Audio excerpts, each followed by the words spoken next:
You know, this time of year is interesting.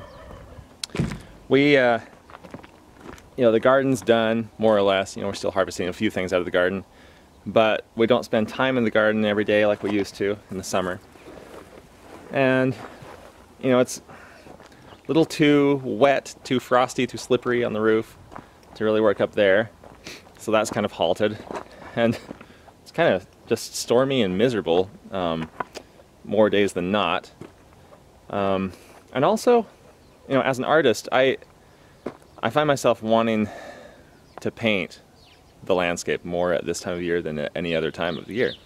It's just this transitional period. It's beautiful. It's, you know, I don't know if it's the most sellable subject in the world, you know, kind of dead grass and things, but I love it, and so my spirit needs it.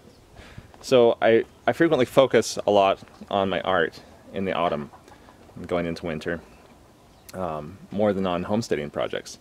And it often makes me a little bit forget that I am a homesteader, and I start to fall behind just a little bit. Not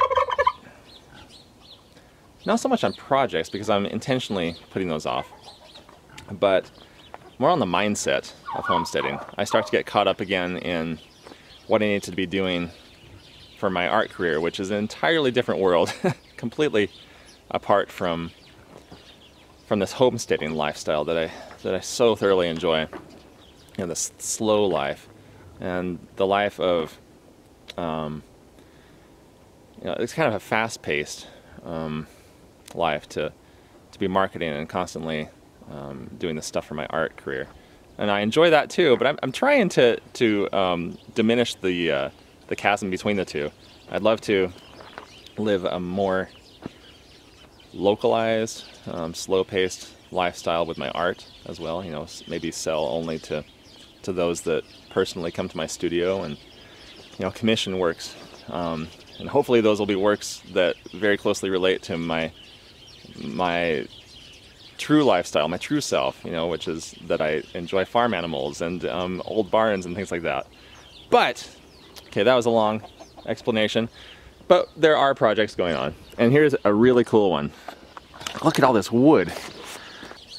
Over the weekend, well, this past Friday and Saturday, I helped a bunch of other guys, you know, one friend and a bunch of guys that I met, chop down 40-ish Siberian elms, and this is hardwood, and it was a lot of work to fell these trees, and I love that term, to fell trees. Anyway, so we've got probably close to 4 cords here, and each one of us got about 4 cords. So what is that, 6 times 4, yeah, 24 cords of wood is what we all chopped and delimbed. And now I've got to, with this variety of wood, it's a lot easier to split and to cut up when it's wet, which is a little bit different than other woods. And here is some other wood that I saw in some neighbor's property, and it's been there for several years, and the pile was never diminishing.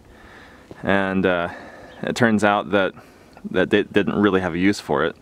They, like me, like wood and like the idea of burning with wood, but they just are not in that time of their lives when they have a wood burning stove. It's just kind of on the list for them. So they were very, very, very kind. Can't thank them enough for letting me come and get, this is the first of 2 cords that I'll be getting from them. I just can't even express how grateful I am to these people who, you know, one of them, these guys, let me take this, you know, after asking them, and then this other friend voluntarily allowed me to come with their, you know, with his group of friends to come take advantage of this great resource. And it's just such a good feeling to know that I have not only enough for this winter, but probably enough for 3 winters. And then that's a little bit generous, possibly. But it is just a really good feeling.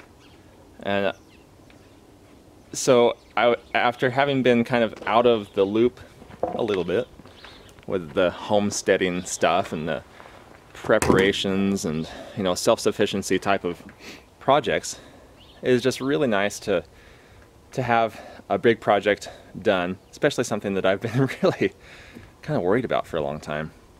I knew that we didn't really have a lot of wood, didn't really have a lot of extra, and that just kind of filled me with this sense of dread, especially every time a storm would come in and, you know, the temperatures would drop at night. And I don't know, it's just sort of a renewed realization of why we're doing this stuff, is just this sense of, it's an overwhelmingly good sense of, I almost want to say pride, but it's not that, because it's a very humbling sense, which is just the opposite of pride, isn't it? But it's just very nice to know that things are being taken care of. And I'm very pleased with, not myself, but just the whole, with life, just life in general, and the situation that we're in. Very grateful. And, you know, I guess that's fitting. It's Thanksgiving time. And maybe gratitude comes only after trials. In fact, I know it does. Because if you don't struggle through something, you really don't appreciate it. You know, if it's handed to you on a silver platter, then, you know, you have no clue how bad it could be otherwise. That's not a very positive way to say it, but I think you know what I mean. Anyway, I better get to work cutting up this wood. This is the dry stuff. It'll take me longer, so I'm actually going to start on the wet stuff over there, the elm. And I'm just so excited to have this. So grateful again for the help, for the neighbors, for this life that I live. And yeah, it's a good life. Very much enjoy it. And then after I do this, then I'll get to painting today. All right, thanks for joining us. We'll see you later. Bye-bye.